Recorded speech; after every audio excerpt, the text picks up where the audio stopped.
Ahora sí, sean todos bienvenidos a la casa de Dios en esta mañana. Qué bueno es estar en su casa, amén. Damos gracias a Dios por todo lo que en esta semana nos permitió y para hoy, primer día de la semana, también estar aquí, glorificándole, exaltándole y también escuchando su voz a través de su palabra. Amén.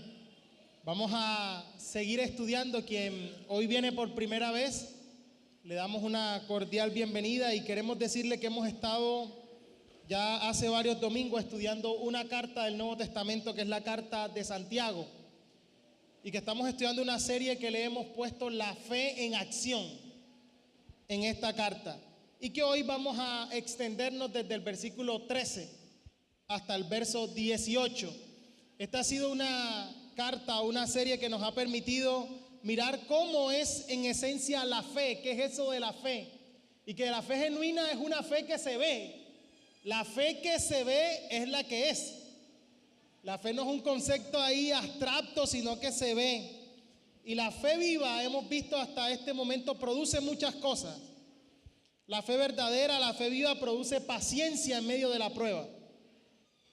La fe viva apela a la sabiduría de Dios, porque en medio de la prueba nosotros, por medio de la oración, llegamos a depender de Él.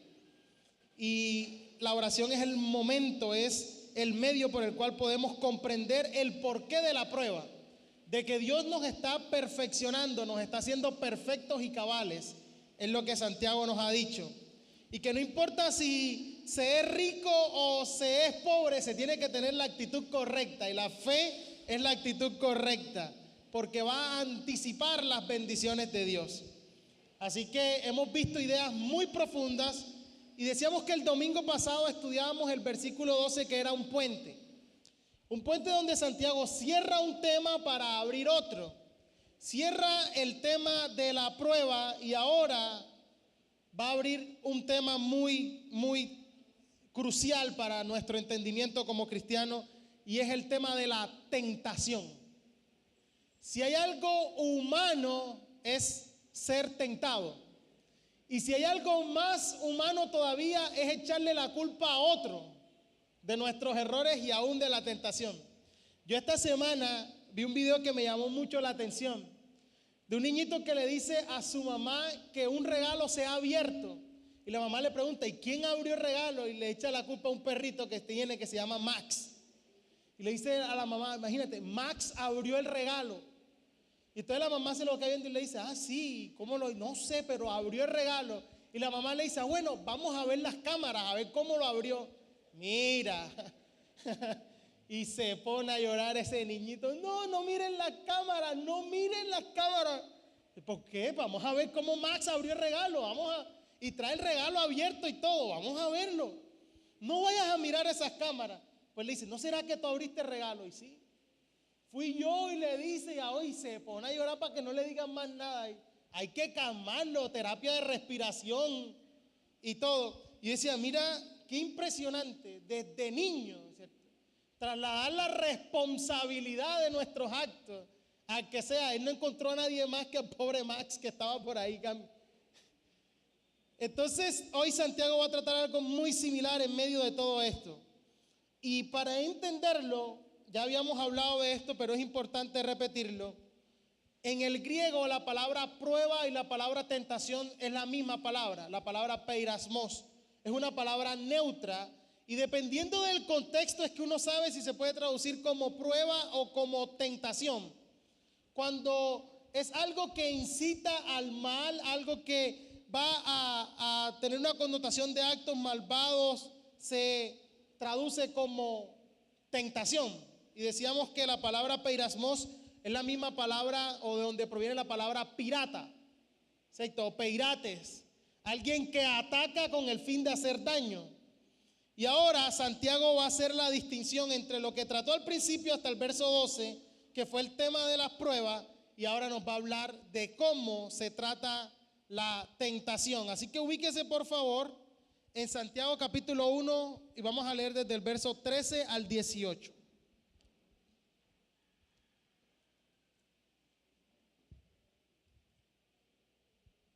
¿Ya lo tienen? Sé que este es un pasaje muy esperado por los estudiosos de Santiago, así que el Señor nos ayude a abordar este pasaje. Versículo 13, cuando alguno es tentado, no diga que es tentado de parte de Dios, porque Dios no puede ser tentado por el mal, ni Él tienta a nadie, sino que cada uno es tentado cuando de su propia concupiscencia es que atraído y seducido. Entonces la concupiscencia, después que ha concebido, da a luz el pecado. Y el pecado, siendo consumado, da a luz la muerte. Amados hermanos míos, no erréis.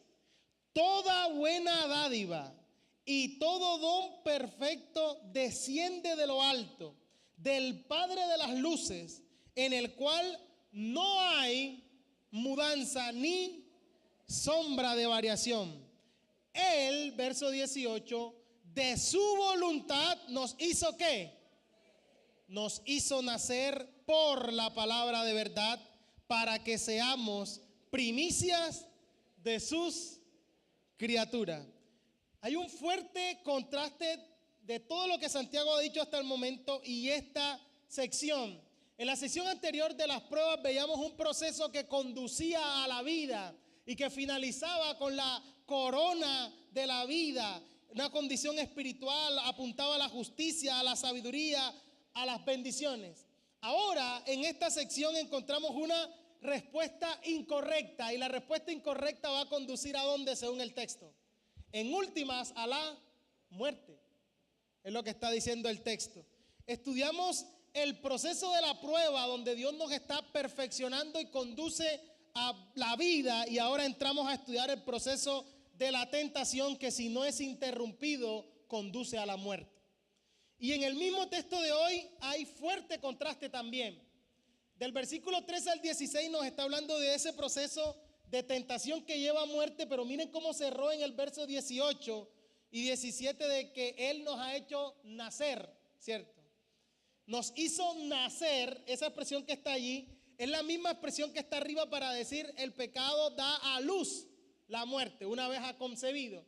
Es decir, estas dos palabras, estas dos expresiones, que la concupiscencia después de haber concebido da a luz, y el pecado siendo consumado da a luz la muerte, Santiago la va a usar para después, pero Dios nos ha hecho nacer, nos hizo nacer por la palabra de verdad. Es decir, en el mismo texto del día de hoy hay un proceso que lleva a la muerte y un proceso que lleva a la vida. Es lo que está contrastado aquí. En el versículo 15 da a luz, engendra, y en el versículo 18 dice que Él nos ha hecho nacer para ser primicia de sus criaturas. Y les decía, no hay nada más humano que la tentación.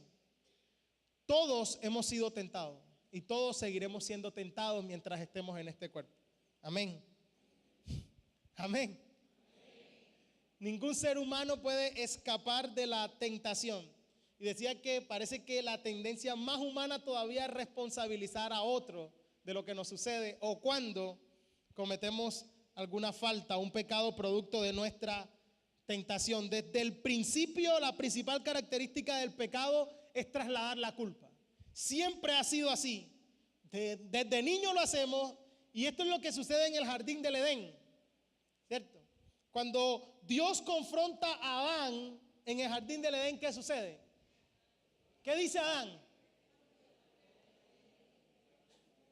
Usted conoce la historia, ¿cierto? De inmediato en Génesis capítulo 3, versos 12 y 13, Adán reacciona. Espérate ahí.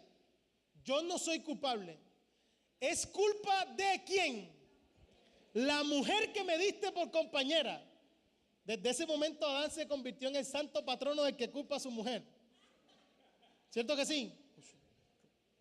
Ella. ¿Sí o no? Eso es. Pero detrás de la expresión de Adán está culpando a alguien más.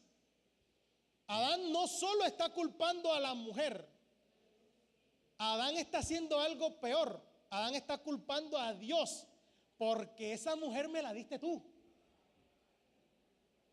¿Qué culpa tengo yo? Yo estaba bien. Y tú viniste, eso fue idea tuya.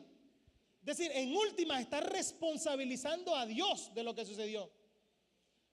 Eva es un poco más sensata, como las mujeres son. Y Eva dice, bueno, cuando Dios le dice, ¿qué has hecho? Dice Satanás, la serpiente. ¿Ok? La serpiente me engañó, es la expresión de Eva, y comí. Eva culpa a Satanás, a la serpiente, pero Adán culpa a Dios. ¿Quién fue peor? Total, se echaron la culpa y se trasladaron. O sea, ninguno en última quiere asumir. Y Santiago quiere confrontar esta idea equivocada por el cual el hombre traslada su culpa. Usted escucha gente que roba, por ejemplo, decir, no, robé, pero es porque soy pobre. La necesidad me llevó. O hay un dicho que dice, no, es que la ocasión es la que hace al ladrón. O sea, yo estaba inocente y de pronto me dieron un papayazo. Y entonces responsabilizamos a la ocasión para lo que hemos hecho mal. Y Santiago quiere categóricamente entrar y decir, no es así, no sucede así. ¿El borracho a quién culpa, padre? El borracho culpa las penas. Yo bebo para ahogar las penas, lo que pasa es que las benditas saben nadar. Yo le doy y ellas están como si nada. Pero realmente es la situación la que me llevó, ¿cierto? Es la circunstancia. Tú no sabes por lo que yo estoy pasando y se escuda en esa circunstancia, en las penas, dale. Y está trasladando su responsabilidad. Y lo que Santiago quiere hacer es contrarrestar este pensamiento de que en últimas mucha gente, y parece que en la forma en que está escrito, está culpando a Dios de la tentación. Y Santiago es categórico en hacerlo y lo va a hacer con 3 declaraciones bien particulares. En primer lugar, él va a dar una declaración sobre Dios, una declaración incorrecta que él quiere corregir sobre Dios. Eso lo vamos a encontrar en el verso 13, la declaración incorrecta sobre Dios. Luego va a dar una declaración correcta sobre el hombre, del versículo 14 al 15, y luego va a dar la declaración correcta sobre Dios en el verso 16 al 18. Entonces tenemos primero una declaración incorrecta sobre Dios, una declaración correcta sobre el hombre y una declaración correcta sobre Dios. Eso es lo que tenemos en el texto. Como está organizado el texto, la estructura, como el texto está armado, habla primero de la naturaleza de Dios, después de la naturaleza del hombre y luego retoma nuevamente la naturaleza de Dios. A esa forma, a esa estructura, los estudiosos de la Biblia le llaman un quiasmo. Los que no somos tan estudiosos le llamamos una hamburguesa. Es decir, hay una idea, luego hay otra y luego se retoma la primera idea, como si fueran 2 panes y en el centro la respectiva carne. ¿Qué es lo importante de una hamburguesa? El centro, ¿cierto?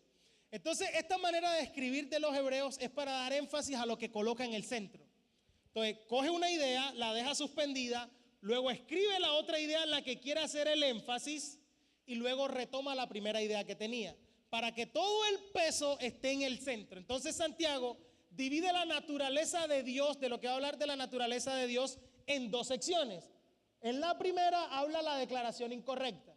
Luego va al meollo del asunto. ¿Dónde está verdaderamente el problema? En el hombre. Y lo pone en el centro y luego hace la corrección y vuelve a hablar de la naturaleza de Dios. En primer lugar, dice de Dios, la tentación no viene de él. Luego va a hablar del hombre, la tentación es responsabilidad del hombre. Y ahí va a estar el énfasis. Y luego va a decir lo que sí viene de Dios. Todo regalo, todo buena dádiva y don perfecto es lo que viene de él. Santiago lo que busca es corregir y hacernos ver dónde está realmente el problema. ¿Ok? Entonces miremos cada una de estas 3 declaraciones en el texto. En primer lugar, la declaración incorrecta de Dios está en el verso 13 y dice: cuando alguno es tentado, no diga que es tentado. ¿De parte de quién? De parte de Dios. Porque Dios no puede ser tentado por el mal, ni Él tienta a nadie. Hay énfasis por repetición. ¿Qué palabra se repite? Tentado, ¿no? Ahí está haciendo un énfasis. Cuando alguno es tentado, no diga que es tentado de parte de Dios, porque Dios no puede ser tentado por el mal, ni Él tienta a nadie. Literalmente lo que el versículo dice es que nadie diga, que nadie se trate de convencer a sí mismo de que Dios es responsable. Y parece que Santiago lo que está expresando es una prohibición a algo que ya está ocurriendo, algo que ya está pasando, y lo que entra es enseguida a corregirlo. Y la idea que busca transmitir es que nadie debe decir que Dios es ni siquiera responsable indirecto de la tentación. Ni siquiera es responsable indirecto. Dios no es de ninguna manera y en ningún grado responsable de la tentación. Y tal parece que Santiago, como les decía hace algunos domingos, él tiene en mente mucho los proverbios. Y hay un proverbio impresionante, un proverbio muy real, y creo que aplica y aplicará en todas las épocas y eras de la vida, como toda la palabra de Dios. Proverbios 19:3 dice de la siguiente manera: la insensatez del hombre tuerce su camino y luego contra Jehová se irrita su corazón. Otra versión dice: la gente arruina su propia vida por su propia necedad y después se enoja contra el Señor. ¿Cierto que sí? Quiere tomar sus propias decisiones, anda en la vanidad de su propia mente, dice: yo puedo controlarlo, esto es algo que yo manejo. Y cuando se le sale de control, viene a donde: ¿por qué lo has permitido? Tomó sus propias decisiones basadas en la necedad de su corazón, dice el proverbista. Y después quiere trasladar y responsabilizar a Dios de lo que sucedió. Y la insensatez del hombre es capaz de torcer su camino y luego su corazón se irrita contra Dios. Lea en su casa el Salmo 50, un salmo de Asaf también, y usted se va a dar cuenta de eso, de que gente que no tiene en su boca ni en su corazón el pacto de Dios o el pacto con Dios, después que hace y deshace, viene a levantar su boca contra Dios. Y ven acá, si tú ni siquiera tienes el pacto mío en tu boca, has hecho lo que te da la gana, ¿por qué tienes que venir ahora a reclamar? Es lo que dice: el que me adora va a pagar sus votos y me va a encontrar. El otro ya tiene su destino asegurado. Y los argumentos de Santiago para plantear que Dios no es culpable ni es responsable de la tentación son muy fuertes. Dice, en primer lugar, porque Dios no puede ser tentado. Esta palabra que está aquí es única en todo el Nuevo Testamento. Esta expresión, no puede ser tentado, solo aparece aquí en el Nuevo Testamento. Es un concepto único. Dios es alguien sin la capacidad para la tentación. Dios es alguien invencible a los ataques del mal, es lo que significa la expresión. La naturaleza del mal y la naturaleza de Dios están en reinos completamente diferentes. Son dos cosas que nunca se encuentran, se excluyen mutuamente. No están en la misma línea. Dios es invulnerable al mal. Es lo que Santiago está diciendo con esta expresión. El mal no le puede tocar. Dios está completamente separado del mal. Dios no es como los ídolos que el hombre crea. Cuando el hombre crea ídolos, los crea a su imagen y semejanza, ¿sí o no? Entonces, si va a crear un ídolo, tiene que ser uno que le guste las mismas cosas que me gustan a mí. Entonces, no, lo que pasa es que a este lo que le gusta es la parranda. Entonces, la celebración de este tiene que incluir, mira, porque a este le gusta que le celebre.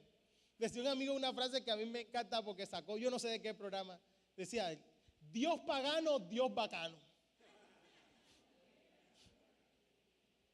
Porque el Dios es un Dios del vino, Baco. Un Dios creado a la imagen con la misma debilidad del hombre y que ande en el mismo desenfreno del hombre. Ese es un Dios que, mejor dicho, cualquiera quisiera adorarnos, porque lo puede hacer desde los propios deseos pecaminosos. Quiere manifestar en ese ídolo las características caídas que tiene. Y la descripción del Dios de la Biblia es completamente distinta. Cuando Isaías ve a Dios, su descripción es: yo lo vi en medio de todos esos serafines y yo escuché que uno daba voces al otro diciendo: Él es santo, santo, santo, Jehová de los ejércitos. Toda la tierra está llena de su gloria. Es completamente apartado. Nadie es como Él. Él es completamente distinto. Su santidad es en extremo.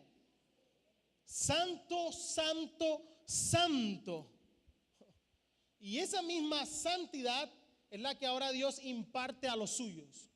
Dice: todo aquel que quiere tener una comunión conmigo tiene que ser ahora santo, dice el Señor, porque yo soy santo. Y este mismo mandato les he dado no solo al pueblo de Israel, sino a la iglesia.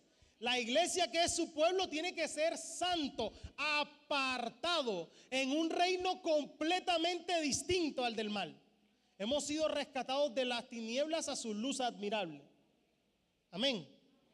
Entonces ahora a nosotros se nos invita a ser santos, porque el Dios con quien tenemos comunión es santo. Entonces lo primero que Santiago quiere hacer es hacer una distinción. Dios no es tentado por el mal, no es alcanzado por el mal. Está en un reino completamente distinto y diferente. Y ahora quiere llegar al asunto, al verdadero asunto. Y aquí, entonces, ahora entramos a nuestro segundo punto de la mañana de hoy. Ya él habló de la declaración incorrecta acerca de Dios, ahora quiere dar una declaración correcta acerca del hombre. Versículo 14 y 15, una declaración correcta del hombre. ¿Cómo dice? Sino que cada uno es tentado cuando de su propia concupiscencia es atraído y seducido. Entonces, la concupiscencia, después que ha concebido, da a luz el pecado, y el pecado, siendo consumado, da a luz la muerte. Tremendo, ¿no les parece?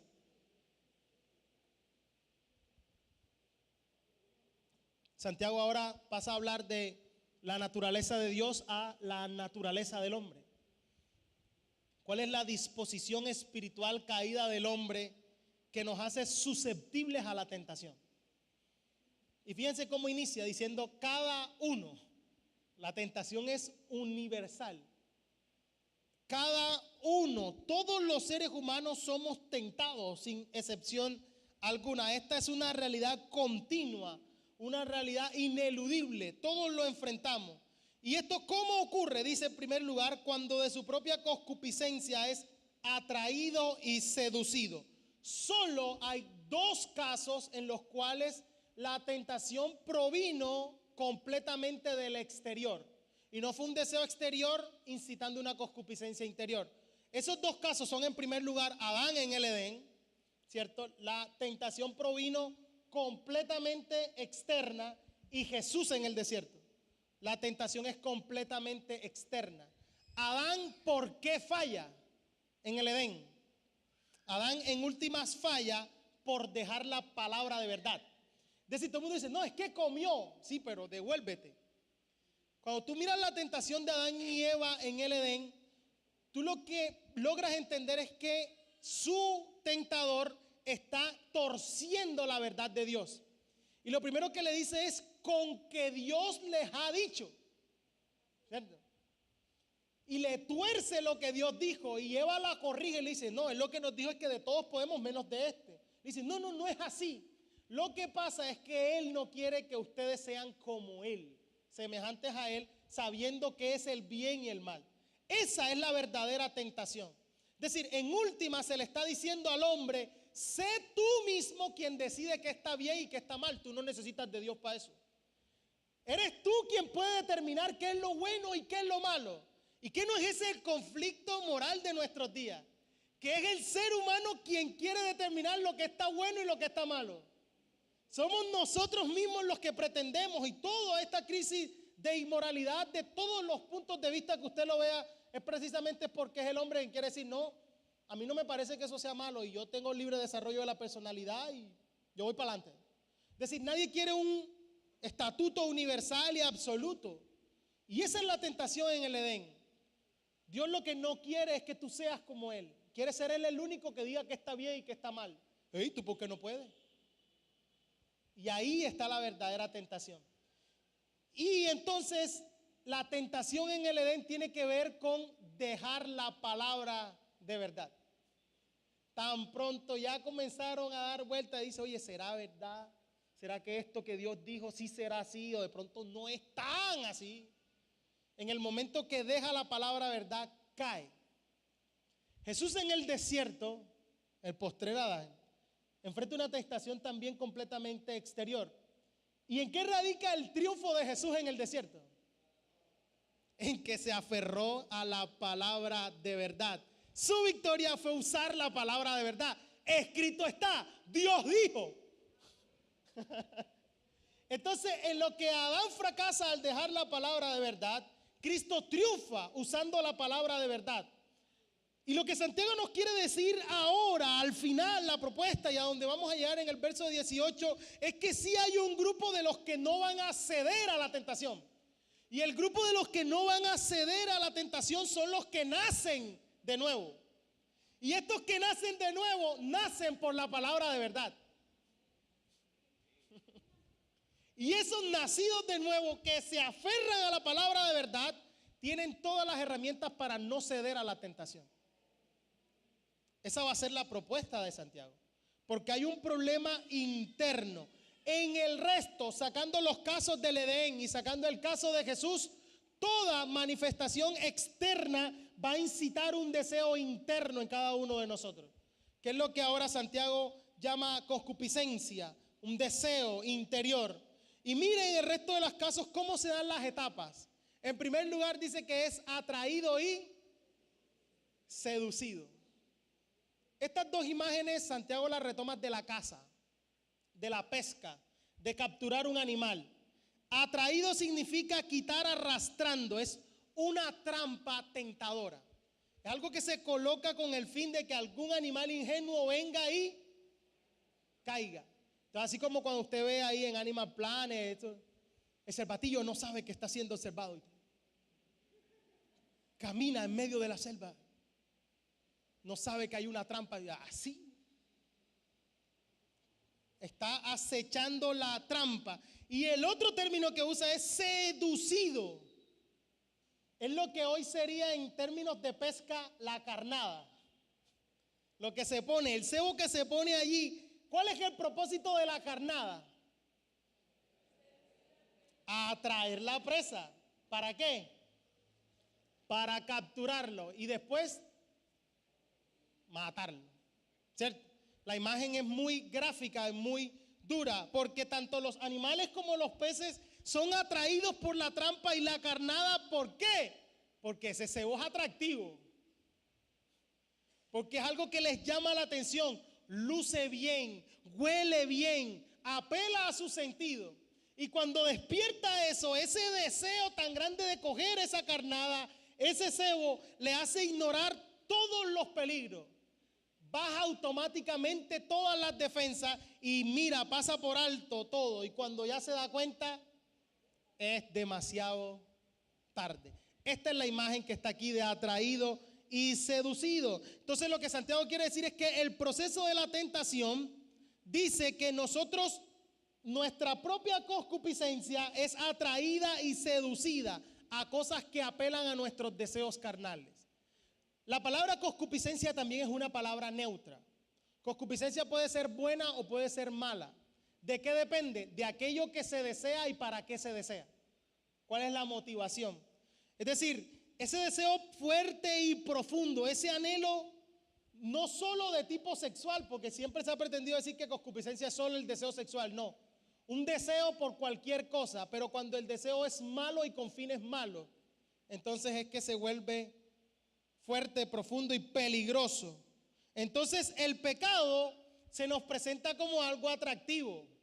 Huele bien, se viste bien, escribe lindo por WhatsApp. Amén. Lindo. En la foto de perfil de Facebook está de ataque, dice mi hermano. Porque la idea es eso. Y usted mira esta misma figura en lo que el proverbista dice acerca de la mujer adúltera, ¿no? En Proverbios la mujer adúltera es peor que la inmoral, que la prostituta. Porque la prostituta va por el dinero, la adúltera va por el corazón. Amén. Entonces, para el proverbista es peor la adúltera. Y la adúltera hace una trampa, ¿cierto? Y hace un plan y ya mi marido se fue y se demora. Y dice el texto que viene a engatusar y dice con la salamería de sus palabras, porque habla bien. Nadie tiene por qué enterarse. Yo sé que tú eres casado y por qué podemos vivir esto. Y en ese discurso, en la salamería de sus palabras, lo que está tendiendo es una trampa mortal. Y en últimas, al final, como ave que es atrapada. Y eso es lo que el padre proverbial le quiere decir al hijo. No te dejes engañar. Ese es un discurso atractivo, pero que el fin es la muerte. Es lo que le dice el padre proverbial a su hijo. Y esta sabiduría está aquí recogida en estas imágenes. El pecado se presenta atractivo, deleitoso al principio. Hermano, si no fuera así, no tendría poder sobre nosotros. ¿Cierto que sí? Se muestra lo más atractivo posible. Pero ahora encuentra eco en nuestro propio deseo, en nuestra propia concupiscencia. Nuestro propio deseo hace que el mal le atraiga más. Nuestra propia concupiscencia, ese deseo, le atrae más la falsedad que la verdad. Le atrae más aquello que es inmoral que la pureza moral. Le atraen más las cosas del mundo que las de Dios. Por eso es que Dios tiene que transformar nuestra naturaleza. Y por eso la propuesta va a ser al final, Él nos tiene que hacer nacer por la palabra de verdad. Porque nuestra propia fuerza está en nuestro propio corazón, arraigado a nuestro propio corazón. Usted no ha escuchado gente que por todo culpa al diablo. De todo lo que le pasa. Ay, se me cayó el frito. Ay, eso es culpa del diablo. Lo que Santiago quiere decir es que el verdadero enemigo no está afuera. Nuestro verdadero enemigo está en nosotros y somos nosotros. Aquí en esta carne que puede ser atraída y seducida por nuestra propia concupiscencia. El problema está completamente en nuestra carne. Por eso cuando usted lee el Antiguo Testamento, el profeta Jeremías dice, engañoso es que el corazón. Sí, hermano, todo el que ha sido evangelizado con discos de Nietzsche ha cometido un error y que hagamos lo que diga el corazón. No, para, aguanta. No hagas lo que tu corazón, no. A menos que tu corazón no sea regenerado y transformado, no hay nada más engañoso que el corazón. Y dice el profeta Jeremías, y además de que es engañoso, es perverso. Nosotros lo estudiamos en Marcos, en las palabras de Jesús. Pero mire cómo lo recoge en Mateo, capítulo 15, Ronnie. Mateo capítulo 15, versos 18 y 19.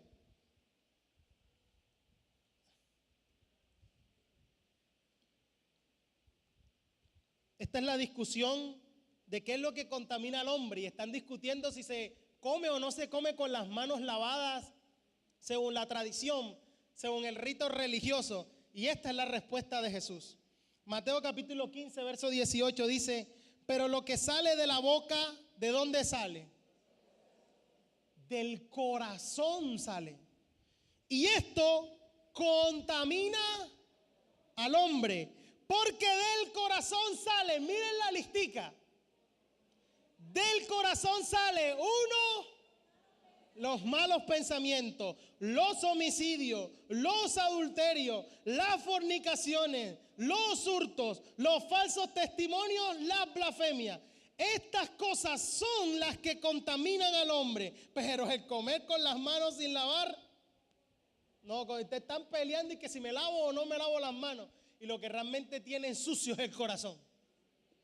Te van muy bonitos con sus manos lavaditas, el rito de las manos lavadas, porque no era higiene, era un tema ritual de ceremonia, con el corazón lleno de estas cosas. Y resulta de que eso se termina manifestando en cada una de las cosas que decimos. Lo que ahora Santiago está enfocando entonces es que realmente el problema está en nuestro propio deseo, aquí en nuestro propio corazón. Qué maravilloso es saber que nosotros hemos sido salvados de una manera gloriosa. Sí, el Espíritu Santo mora en nosotros, pero este nuevo hombre fue dejado en un cuerpo viejo. Amén. El nuevo hombre se va renovando, el hombre exterior se va desgastando. Es decir, este nuevo hombre habita en un recipiente viejo y ese recipiente nos puede jugar una mala pasada. Entonces es nuestra responsabilidad. Estos deseos perversos, ¿de quién son? Son nuestros. Así que es nuestra responsabilidad si nos dejamos inclinar y atraer por ellos. Esa es nuestra responsabilidad. ¿Qué tenemos ahora a raíz de que tenemos al Espíritu morando en nosotros? Tenemos todas las armas para detener este proceso que quiere tentarnos. Al que quiere pecar, el Espíritu Santo lo deja. A quien no quiere pecar, el Espíritu Santo le ayuda. Aún en las cosas que parecieran ser buenas, parece que nuestra propia naturaleza humana tiene una tendencia a volverlas malas, a codiciarse indebidamente. El ser humano fue capaz de pervertir el don de la sexualidad y llevarlo al extremo que vemos hoy de la inmoralidad en la que estamos. Es decir, algo que fue dado como un don, como algo maravilloso de Dios y en unos términos dados, hoy ha sido completamente pervertido porque engañoso y perverso es el corazón. Y ahora lo que está diciendo es que cada uno de nosotros tiene sus propias concupiscencias que le atraen. Cada uno. Hermano, si usted se va a hacer responsable y usted va a trabajar en una concupiscencia, trabaje en la suya, no en la del otro.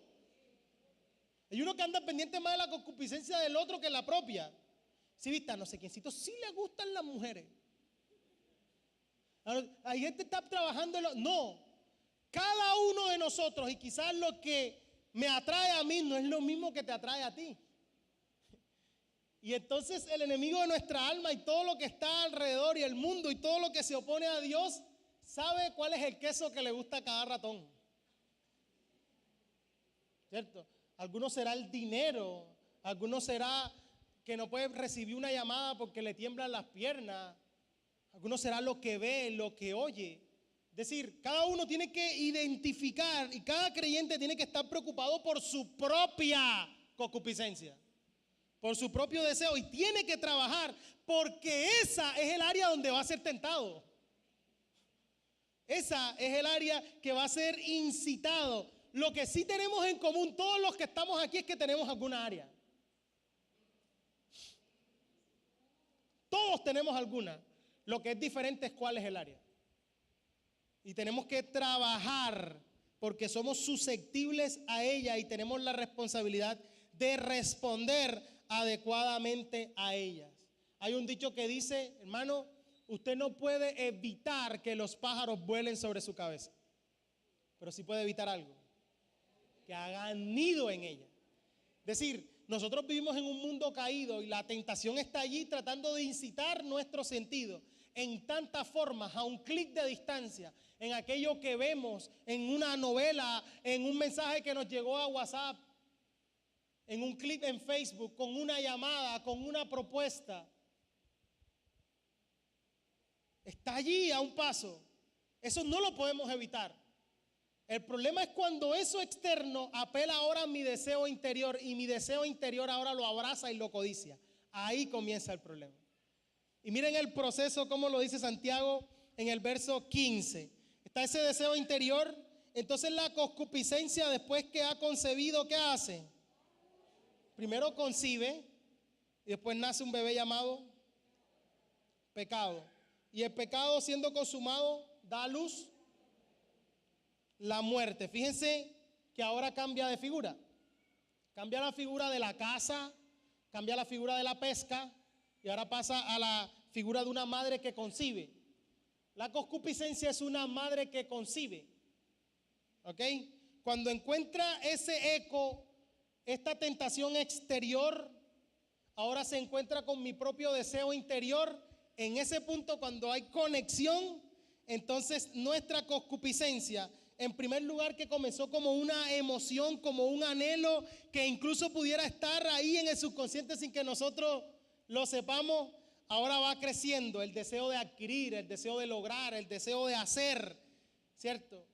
Es incitado fácilmente por cualquier cosa. Usted pasa por una vitrina y ya. Usted lo ve un momentico en el celular y ya.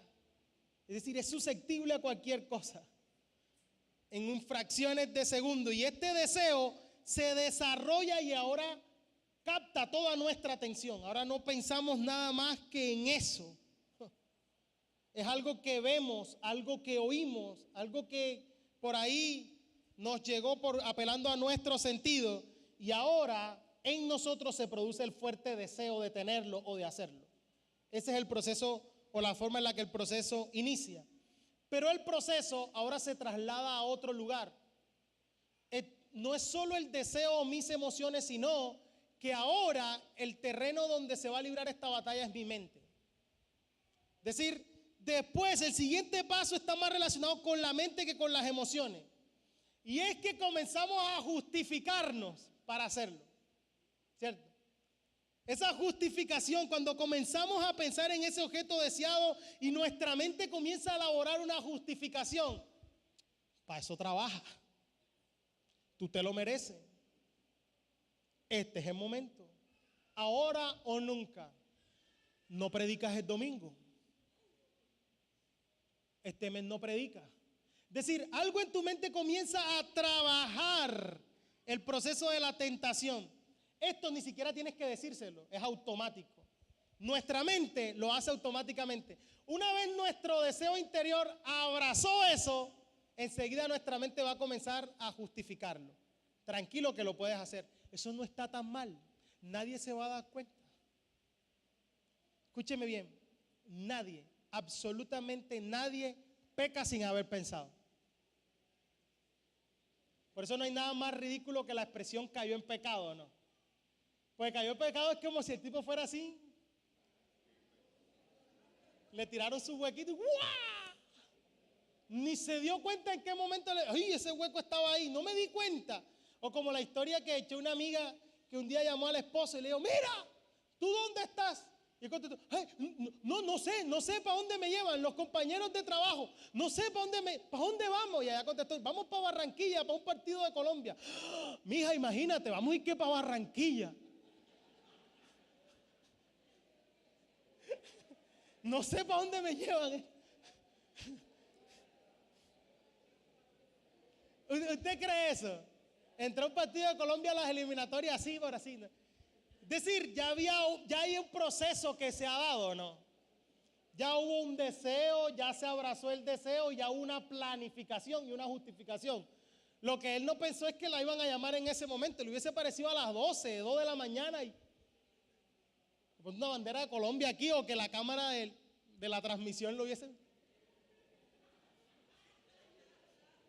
Estoy sin permiso, escóndete. Pero absolutamente nadie, cada uno de nosotros, lo que está viendo en este proceso que Santiago nos está planteando es que nuestra mente justifica nuestro deseo. Nuestra mente dice, dale que tú puedes. Mira, si hay alguien que puede, eres tú. Si no tú, ¿quién? A ver, tú eres el que puede. Y nuestra mente comienza a justificarlo y pasamos por alto todo peligro. Por eso digo que el ejemplo de la trampa es tan bueno, ¿no? No pensamos en nada ni en los posibles daños no se piensa en los hijos, no se piensa en la esposa, no se piensa en el esposo, no se piensa en el trabajo, no se piensa en nada. Nos volvemos insensatos, ciegos. Y ahí en ese momento es cuando Santiago dice, la concupiscencia te embarazó, ha concebido, porque se unieron el hambre y la comida. Se unió el deseo y tu propia justificación. Ha concebido lo que Santiago llama la vida de pecado. En este punto donde se conecta nuestro deseo con nuestra autojustificación. ¿Qué sigue después de la autojustificación? Sigue el plan. ¿Cierto? Entonces ya colgaste y entonces empiezas a decir, tengo 100,000 pesos, ¿para qué me alcanza? ¿Cierto? Voy, está sola, ¿a qué hora lo hago? Empieza el plan, ¿no? ¿En qué momento lo hago? Esto tengo que hacerlo de noche, en mi cuarto, después de 12, que mis papás están dormidos, por ejemplo. Ya empieza el plan. Y esa maquinación que comienza a realizarse en nosotros para llevar a cabo ese deseo que hemos concebido, ahora involucra nuestra voluntad. Y esta es la etapa más pecaminosa de todas. Ya no es solo un deseo y una emoción, ya no es solo un pensamiento. Ahora nuestra voluntad se mueve a acomodarlo todo. Entonces hacemos la respectiva llamada, cámbiame el turno, hacemos el respectivo acomode, sacamos la plata. Es decir, ya mi voluntad está involucrada en el tema. Ya me moví a actuar. Por eso es la etapa más peligrosa. Y después que cada una de esas etapas se dan, después de que todo lo que yo he anhelado con este deseo impropio lo he racionalizado y ahora lo he buscado conscientemente, después de todo eso es que al final es que se da la desobediencia. Después del proceso previo, después es que el destino final es la desobediencia a la ley de Dios. Después se da a luz al pecado. Hermano, hay gente que cree que pecado es aquello que se sabe. Y parece que el verdadero problema fuera que se supiera. Sí, me descubrieron, pero que nadie lo sepa. Pero realmente el problema no está ahí, ya eso fue lo que se exteriorizó, ya eso fue lo que se dio a luz, lo que salió a la luz. El verdadero problema inició mucho antes de un corazón caído, inició mucho antes de un deseo indebido, un deseo que apeló a mis propias emociones, que yo lo justifiqué y que yo lo planeé. Cuando ya se dio, ya esa es la consecuencia, la causa está atrás. ¿Me estoy haciendo entender? Ya hay un proceso que se ha dado. Y hermano, todo creyente puede interrumpir ese proceso en cualquier momento. ¿No me lo cree, no? Nosotros como creyentes, como hijos de Dios, podemos interrumpir ese proceso en cualquier momento. Y cuanto más pronto lo hagamos, más probabilidades hay de resistir la tentación. Porque nosotros mismos, si ya yo sé que el problema está en aquello que veo, en aquello que oigo, en aquello que yo sé en qué conversaciones no tengo que estar. ¿Cierto que sí? Yo sé qué cosas no puedo ver. Yo sé en qué lugares no puedo estar. Yo sé qué propuestas no puedo recibir. Yo sé qué amigas tengo que eliminar.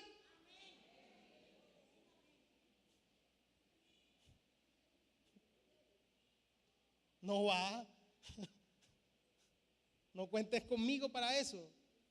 Porque si el pecado en primer lugar se va a generar en mi mente, yo tengo que comenzar a librar la batalla ahí. En aquello que pienso, en aquello que está entrando a mi corazón. El hombre bueno del buen tesoro de su corazón saca lo bueno. El hombre malo del mal tesoro de su corazón saca lo malo, porque de la abundancia del corazón habla la boca. Entonces yo tengo que cuidar es aquellas cosas con las que estoy alimentando mi corazón. En últimas, yo tengo que cuidar eso a que está alojado aquí, porque esto se va a terminar convirtiendo en cada uno de mis pensamientos. Y mis pensamientos se van a convertir en acciones. Y mis acciones se van a convertir en hábitos. Y los hábitos se van a convertir en mi carácter. Y mi carácter determinará mi destino. Entonces, si me voy a devolver, yo lo que tengo que cuidar es qué pájaros dejo hacer nido en mi cabeza. ¿Cierto que sí? Con la tentación no se coquetea, hermano. De la tentación se huye. ¿Cierto? 3 de la mañana, hola, ¿cómo estás? Apenas conteste, estás listo. ¿Sí o no? ¿Qué hace escribiendo a las 3 de la mañana? No, que me voy a suicidar. Ya te pongo en contacto con la pastora.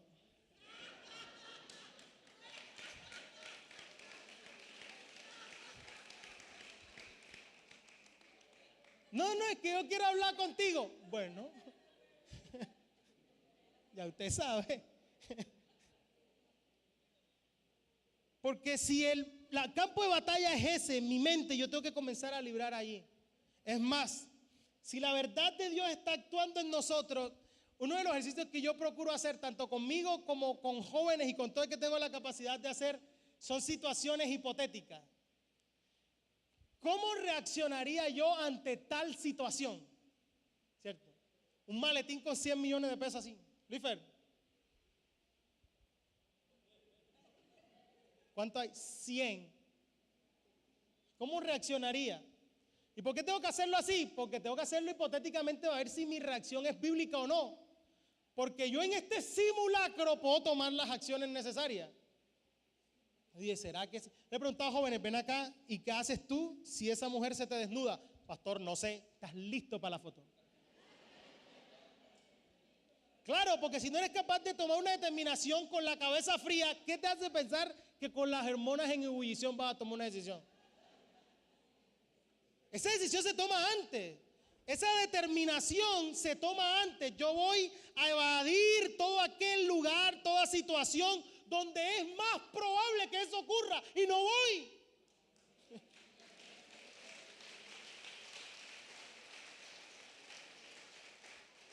Esa decisión se toma antes, en el código de honor de la vida, lo que yo estoy determinado a hacer. Yo no voy a perder esta batalla. Tengo al Espíritu de Dios morando en mí. Este es un espíritu de dominio propio. No me llames más.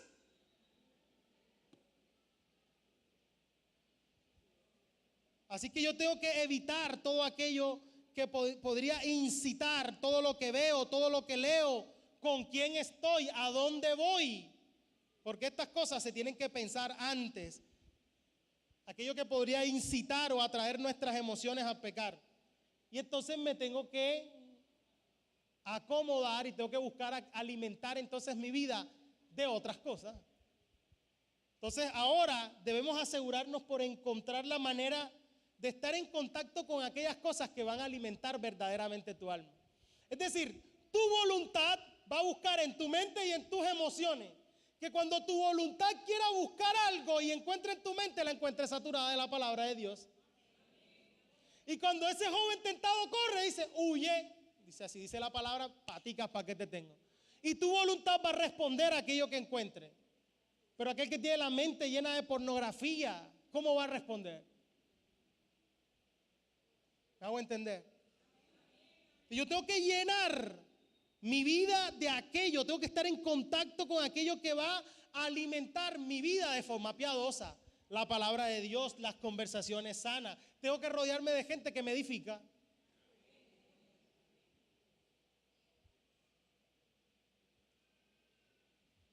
Perdón que me meta con esto, pero es que veo unos jóvenes aquí. Tengo que escuchar la música apropiada. ¿Sí es así? Porque lo he escuchado tanto en una canción que ya lo normalicé y creo que así es como se responde. No, te equivoques. Yo tengo que escuchar la música apropiada. Y nuestro mayor recurso para poder alimentarnos, para poder llenarnos, es la palabra de Dios. Amén. Esto es lo que nos va a alimentar. Nuestro mayor recurso es la palabra de Dios.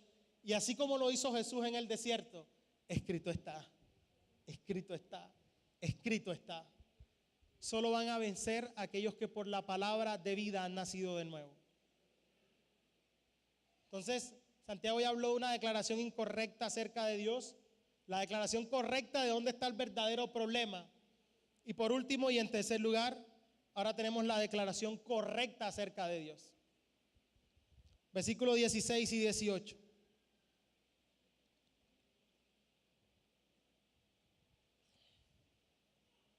Amados hermanos míos, no erréis. Toda buena dádiva y todo don perfecto desciende de lo alto, del Padre de las luces, en el cual no hay mudanza ni sombra de variación. Él de su voluntad nos hizo ¿qué? Nacer. ¿Por qué? Por la palabra de verdad, para que seamos primicias de sus criaturas. Está diciendo, en lugar de culpar a otros y a Dios, nuestro enemigo debe ser enfrentado desde adentro, nuestro propio deseo. Necesitamos una transformación de nuestro propio corazón. Debemos enfrentar nuestras propias debilidades y justificaciones. Y ahora lo que está diciendo es que la declaración correcta, la verdadera naturaleza de Dios, ¿cuál es? Es totalmente justo, es totalmente recto. Él no tiene nada que ver con el pecado, todo lo contrario. Toda buena dádiva y todo don perfecto proviene de Él. Su obra es dar, y todo lo que Él da es bueno, porque todo lo que Dios da refleja su carácter, y su carácter es santo. Su carácter es perfecto y su carácter es ser verdadero. Las obras de Dios reflejan su carácter. Él es responsable de toda buena dádiva, de todo don perfecto. Esto ha descendido ¿de dónde? De lo alto, dice el texto. Él es el Padre de las luces, es lo que usa Santiago. Santiago evoca mucho al Antiguo Testamento. Y esta expresión, el Padre de las luces, era la manera como los judíos aludían a Dios como creador, el creador de las grandes lumbreras. Luces aquí son las lumbreras, el sol, la luna, las estrellas. Él es el gran dador de la luz, es lo que está diciendo Santiago. En palabras del apóstol Juan es: Dios es luz y no hay tinieblas en Él. No hay nada que se haga en las tinieblas que sea bueno.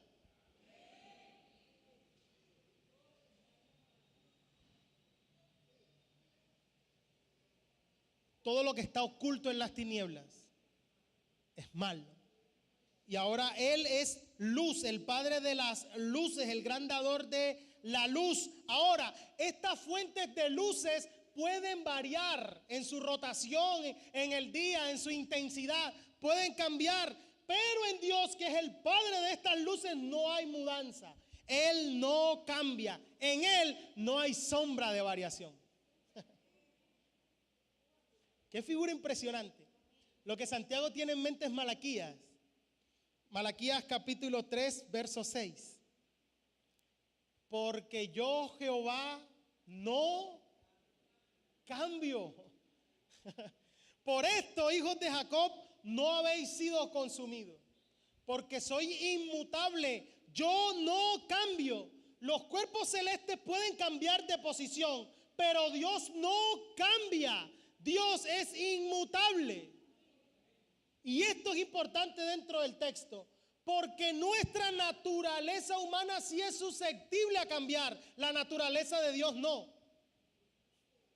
Es decir, Dios no cambia, el hombre sí puede cambiar y puede entrar en un proceso cuando se deja llevar por la tentación a la muerte, o puede entrar en un proceso hacia la vida cuando es guiado por la palabra de verdad. El hombre sí puede cambiar, Dios no. Cada uno de los momentos en que usted ve en la historia bíblica que Dios, el veredicto que tenía es cambiado, es a causa del arrepentimiento del hombre. Es decir, Jonás es enviado a Nínive a predicar que viene destrucción, ¿cierto? ¿Quién cambió, Dios o Nínive? Dios no cambia. Como Nínive se arrepintió, su resultado fue otro. Porque la naturaleza del hombre sí es susceptible a cambiar. Nosotros podemos entrar en un proceso a muerte, dejándonos llevar por nuestros propios deseos, o podemos ser transformados por la palabra de verdad y conocer la vida y la vida eterna. Nuestra naturaleza sí puede cambiar, la naturaleza de Dios no. Yo no cambio. Y por eso Santiago cierra en la forma en que lo hace. Versículo 18. ¿Cómo dice? Él. ¿Quién? Él. ¿Quién es él ahí? Dios. De su voluntad nos hizo nacer por la palabra de verdad para que seamos ¿qué? Evoca al Antiguo Testamento, nacer, crear, Génesis, primicia. Era dedicado y apartado a Dios en el Antiguo Testamento. Le pertenecía a Dios, se apartaba para Dios. Santiago no solo está diciendo que Dios no es el culpable de nuestras tentaciones, sino que Dios produce absolutamente lo contrario, vida. Nos da una vida completamente nueva, una vida piadosa, una vida justa, una vida que imita a Cristo. Dios nos vuelve a crear, es lo que el texto está diciendo. Nos da una naturaleza completamente nueva que no tiene nada que ver con el pecado. En nuestra nueva naturaleza, el pecado ya no se enseñorea de nosotros, ya no es el rey.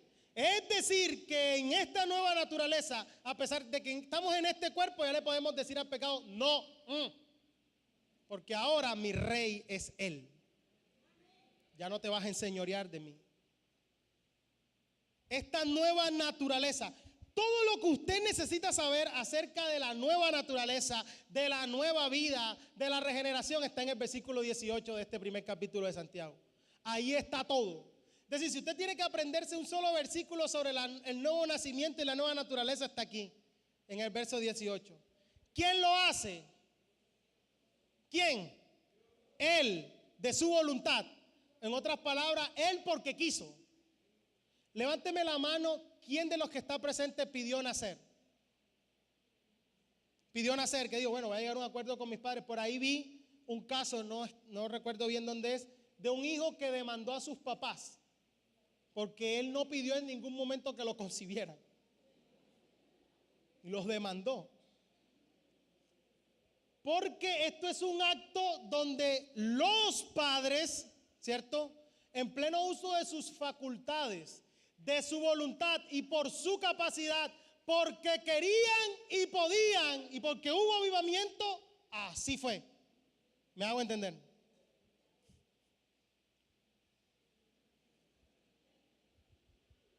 Fue un acto de su voluntad, porque quiso y porque además que quiso podía. ¿Me estoy haciendo entender? Eso es lo que dice ahí. Él de su voluntad. Nadie se lo sugirió, y ve acá, tú deberías regenerar al hombre. No, él así lo quiso, porque podía hacerlo. ¿Qué hace? Dice el texto, nos hace nacer, da a luz. ¿Cómo lo hace? Por la palabra de verdad, la palabra de Dios. Entonces ahora nosotros escuchamos este glorioso evangelio. Esa fe es producida, viene por ese oír, es por ese oír. La palabra de Dios se produce fe. Esta fe nos hace sus hijos. Esta fe hace que nosotros ahora amemos lo que es de Dios. Este amor ahora transforma nuestra voluntad en una voluntad obediente.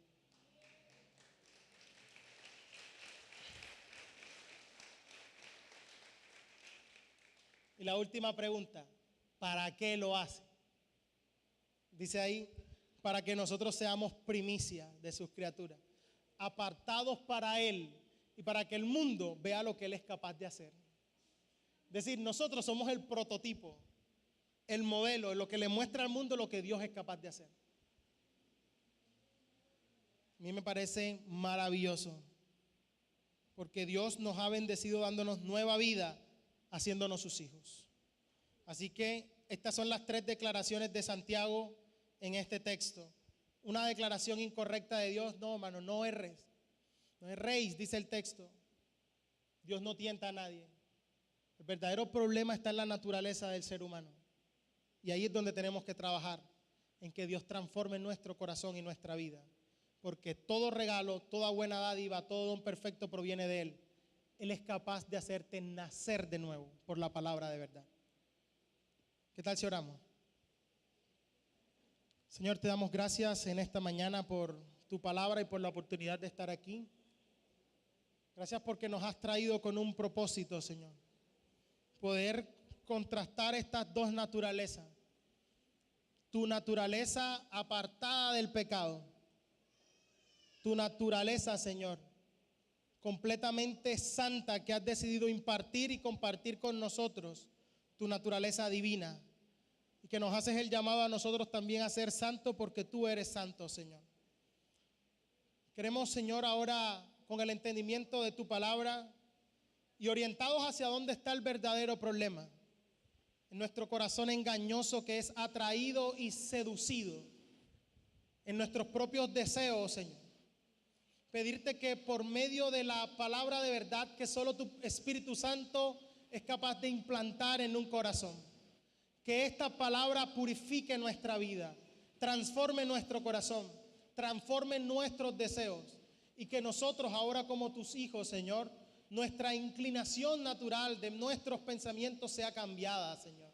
Danos un corazón de carne, un corazón que te obedezca, un corazón que te tema. Cambia mi corazón. Tú conoces la profundidad de mis deseos. Tú sabes cuántos de ellos han sido indebidos. Tú sabes cuántas veces mis ojos han deseado indebidamente. Cuántas veces mi carne, mi corazón se ha ido tras cosas vanas, Señor. Yo hoy quiero pedirte que tú, capaz de hacernos nacer por la palabra de verdad, de tu voluntad, porque quieres, transformes mi vida y mi corazón, Señor. Transfórmanos, haznos más como Jesús.